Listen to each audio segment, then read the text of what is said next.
ఆలోచనలతో సతమతమైపోతున్న రోహిత్ గురుదేవదత్తకి తనకి ఉన్న సంబంధం గురించి ఆలోచిస్తూ ఉండగా అతడి జర్కిన్ చేతికి తగిలింది. ఆ జర్కిన్ జేబులో ఉన్న పేపర్ తీసి ఏదో గుర్తుకు తెచ్చుకుని షాక్ అయ్యాడు రోహిత్. ఏమైంది రోహిత్? ఏంటా పేపర్ అని అనుమానంగా అడిగింది తార. రోహిత్ ఏం సమాధానం చెప్పకుండా ఆ పేపర్ని అక్కడే పడేసి లోపలికి వెళ్ళిపోయాడు. అతడు వెళుతున్న తీరు చూసి తార షాక్ అయింది. అమూల్య, నువ్వు తప్ప రోహిత్ని హ్యాండిల్ చేయడం ఎవరి వల్ల కాదు. ప్లీజ్ త్వరగా ఎక్కడున్నావో రా. రోహిత్కి ఈ పరిస్థితి రావడానికి సగం కారణం నువ్వే అనుకుంటూ రోహిత్ విసిరేసిన పేపర్ని తీసుకుని చూసింది తార. ఇది రోహిత్ ఏటీఎం రిసిప్ట్. దీన్ని చూసేందుకు షాక్ అయ్యాడు? అసలు లోపలికెందుకు వెళ్ళాడు అనుకుంటూ అతడి వెనకాలే అనుమానంగా వెళ్ళింది తార. రోహిత్ తన గది మొత్తం దేనికోసమో వెతుకుతున్నాడు. షెల్ఫ్లో ఉండాల్సిన బట్టలన్నీ బెడ్ మీద ఉన్నాయి. కబోర్డ్లో ఉండాల్సిన వస్తువులు చెల్లాచెదురుగా పడి ఉన్నాయి. ఏంట్రా ఇదంతా? ఏం వెతుకుతున్నావు అంటూ తార వెనకాల ఆ గదిలోకి వచ్చాడు విక్కీ.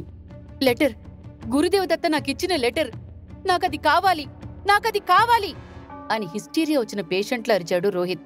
వీడికేదో అయింది తారా, వీడికి పిచ్చి పట్టింది, అందుకే ఇలా తిక్కతిక్కగా ప్రవర్తిస్తున్నాడు అని అతడి మాటల్ని అర్థం చేసుకోకుండా చిరాకు పడ్డాడు విక్కీ.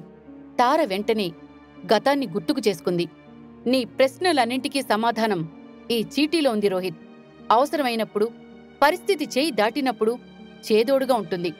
అప్పుడు మాత్రమే ఇందులో నీకు సమాధానం కనిపిస్తుంది అని గతంలో గురుదేవదత్త రోహిత్కిచ్చిన చీటీని గుర్తుకు తెచ్చుకుంది తార. విక్కీ, నువ్వు కూడా వెతుకు. ఇప్పుడు మన ప్రశ్నలకి సమాధానం ఆ చీటీ మాత్రమే చెప్పగలదు అని తార అతన్ని కూడా కంగారు పెట్టింది.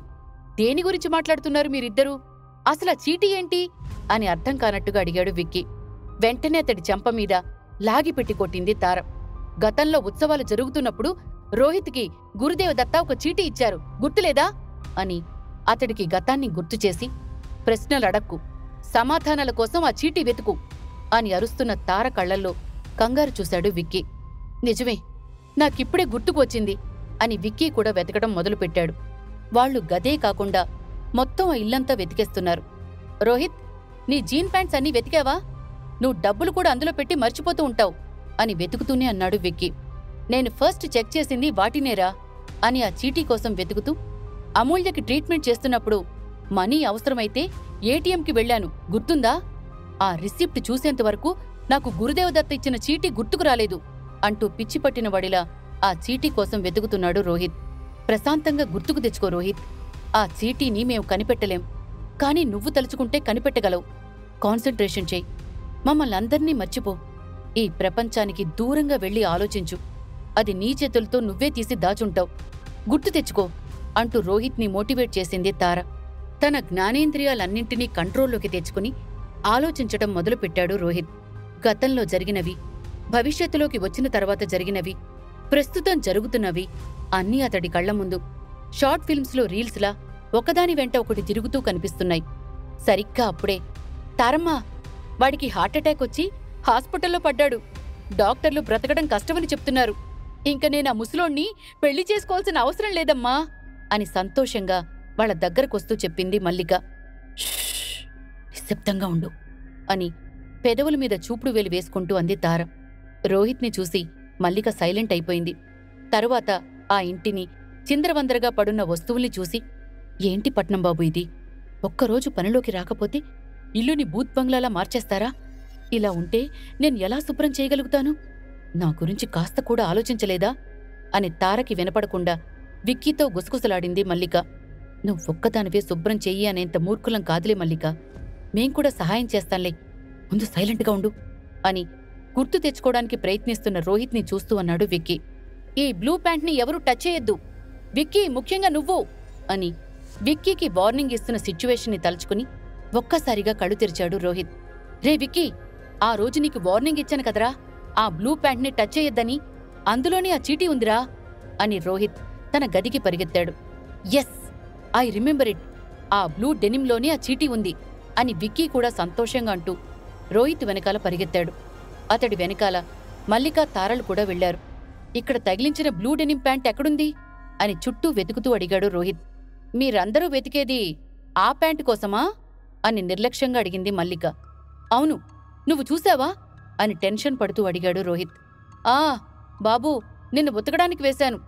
చాలా రోజులనుంచి అక్కడే ఉన్నట్టుంది. వాసనొస్తుంటే ఉతకడానికి వేశాను అని చాలా కూల్గా సమాధానం చెప్పింది మల్లిక.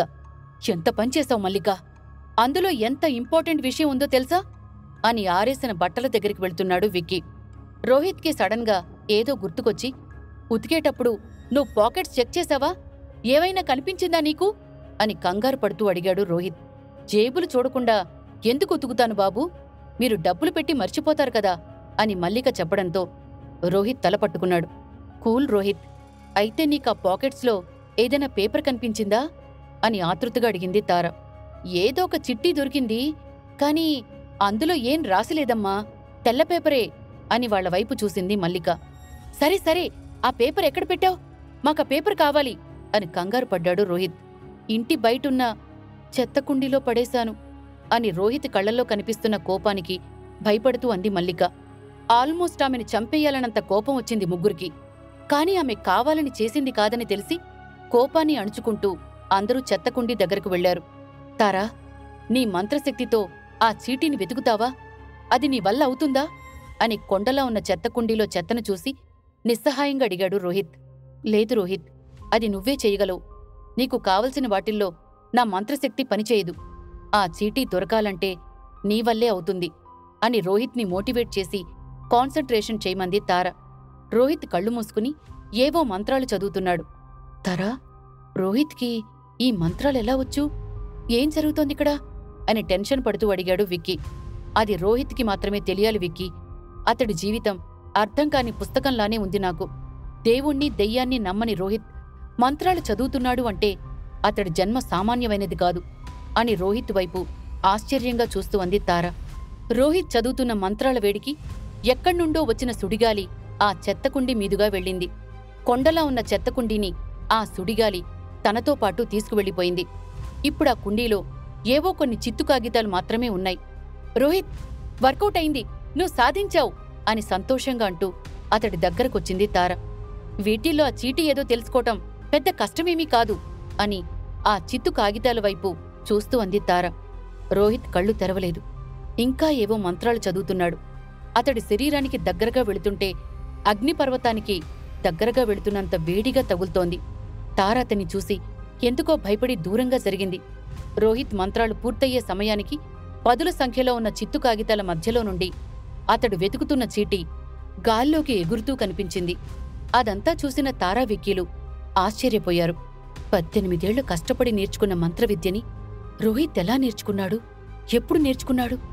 అసలీ మంత్రవిద్య రోహిత్కి ఎలా తెలుసు అని మనసులో అనుకుంటూ అతడి వైపు అనుమానంగా చూసింది తార. రోహిత్ సంతోషంగా కళ్ళు తెరిచి ఆ చీటీ వైపు సూటిగా చూశాడు. అయస్కాంతానికి ఇనుము అతుక్కున్నట్టు గాల్లోకి లేచిన ఆ చీటీ రోహిత్కి అతుక్కుంది. దాన్ని ఓపెన్ చేసి, మీరు నాకు చెప్పాలనుకున్న సమాధానం ఏంటి గురుదేవదత్తగారు అని రోహిత్ అనగానే తెల్లగా ఉన్న చీటీలోకి ఏవో కొన్ని అక్షరాలు ప్రత్యక్షమవుతూ కనిపించాయి. వాటిని చదివిన రోహిత్ ఒక్కసారిగా షాకయ్యాడు. అతడి వెనకాల చదివిన తార డెడ్ షాక్ అయింది. మరోవైపు లిల్లీ వెనకాల వెళుతున్న చంద్రకి తప్పు చేస్తున్నానేమోనన్న భావన ఎక్కువైపోయింది. అక్కా, ఇదంతా నా వల్ల కావడం లేదు. నేనిదంతా చేయలేను. ఇప్పుడు నా స్నేహితులకి నా అవసరం ఉంది అని దారి మధ్యలో ఆగిపోయాడు చంద్ర. నువ్వు రోహిత్ మాటలకు లోనవుతున్నావు చంద్ర, అందుకే ఇలా మాట్లాడుతున్నావు. ఒకసారి అమ్మ పడిన కష్టాలని గుర్తు తెచ్చుకో. తర్వాత నువ్వు చేస్తున్నది తప్పనిపించదు అని కోల్డ్ వాయిస్తో అంది లిల్లీ. అమ్మ కష్టపడింది నిజమే, కాని తన కోసం నా స్నేహితుల్ని కష్టపెట్టడం కరెక్ట్ కాదు. పైగా ఇందులో రోహిత్ వాళ్ళు చేసిన తప్పేమీ లేదు. వాడు చాలా మంచోడు అని బాధపడుతూ అన్నాడు చంద్ర. రోహిత్ మంచోడు అనగానే లిల్లీ ఎందుకో విరక్తిగా నవ్వింది. నిజం తెలియక నువ్వలా మాట్లాడుతున్నావు చంద్ర. తెలిస్తే ముందు నువ్వు అసహించుకునేది రోహిత్నే అని గంభీరంగా అరిచింది లిల్లీ. వాణ్ణి అసహించుకునేంత తప్పేం చేశాడు? ఇంకా చెప్పాలంటే నన్నొక అన్నలా సాకాడు అని కళ్ళనీళ్లు పెట్టుకుంటూ అన్నాడు చంద్ర. ఈ కథ మొదలైంది వాడితో అంటే నువ్వు ఏమైపోతావు చంద్ర? అమ్మ విషయంలో ఎక్కువ తప్పు చేసింది వాడే అంటే ఇంకేమైపోతావు అని కసిగా అరిచింది లిల్లీ. ఏం మాట్లాడుతున్నావక్కా? రోహిత్ ఏంటి అమ్మ విషయంలో తప్పు చేయడమేంటి? 25 ఏళ్ల క్రితం జరిగిన తప్పుకి వాడికి సంబంధమేంటి? నువ్వు వాణ్ణి తప్పుగా అర్థం చేసుకున్నావు అని మొండిగా వాదించాడు చంద్ర. పాతికేళ్ల తర్వాత రాలేదు చంద్ర. పాతికేళ్ల ముందే ఈ తప్పు చేశాడు. పాతికేళ్లు అమ్మ బందీగా ఉండటానికి కారణం వాడే. వాణ్ణి చంపితేనే గాని మనం ఈ లక్ష్య సాధనలో ముందుకు వెళ్లలేం అని ఆకాశం దద్దరిల్లేలా పెద్దగా అరిచింది లిల్లీ. నువ్వేం మాట్లాడుతున్నావో నాకర్థం కావడం లేదు. 25 వయసున్న రోహిత్ 25 క్రితం జరిగిన హత్యకి ఎలా కారణమవుతాడు? అమ్మని వశీకరణం చేసిన నాటికి రోహిత్ కనీసం పుట్టి ఉండడు. నువ్వు రోహిత్ మీద నాకు అసహ్యం రావడానికి ఇలా చెప్తున్నావని నాకర్థమైంది అంటున్న చంద్ర కళ్లల్లోకి గంభీరంగా చూసి, ఇప్పుడేంటి, నీకు నిజం తెలియాలా? నిజం తెలిస్తేనే గాని నా పగలో పాలు పంచుకోవా అని సూటిగా అడిగింది లిల్లీ. రోహిత్ చేసిన తప్పేంటో తెలియాలి. అమ్మని వశీకరణం చేసింది వాడే అని ఎందుకంటున్నావు? ఈ 2 ప్రశ్నలకు సమాధానం తెలిస్తేనే గాని నేను నా నిర్ణయం చెప్పను అని కరాఖండిగా చెప్పేశాడు చంద్ర. అయితే విను, రోహిత్ ఎవరో కాదు, అమ్మని వశీకరణం చేసి చంపేసిన ఆ గురుదేవదత్తనే. వాడే మళ్లీ జన్మెత్తి రోహిత్లా ఈ ఊర్లో అడుగుపెట్టాడు. గురుదేవదత్త రెండో జన్మ పేరు రోహిత్. అందుకే వాడికి తెలియకుండానే ఈ కథకి మూలమయ్యాడు అని తనకి తెలిసిన నిజాన్ని చెప్పేసింది లిల్లీ. కరెంట్ షాక్ తిన్న కాకిలా బిగుసుకుపోయాడు చంద్ర. అతడి నోట మాట పడిపోయింది. లిల్లీ చెప్పింది ఎంతవరకు నిజం? గురుదేవదత్త పునర్జన్మైన రోహిత్ శివంగిని ఎలా అంతం చేయబోతున్నాడు? గురుదేవదత్తిచ్చిన చీటీలో ఏం చూసి రోహిత్ షాకయ్యాడు? ఈ ప్రశ్నలన్నింటికీ సమాధానాలు తెలుసుకోవాలనుందా? అయితే అంతం స్టోరీలో తరువాత భాగాలు వినాల్సిందే మరి. మీరు కూడా ఏమైనా గెస్ చేస్తే కామెంట్స్ రూపంలో చెప్పండి.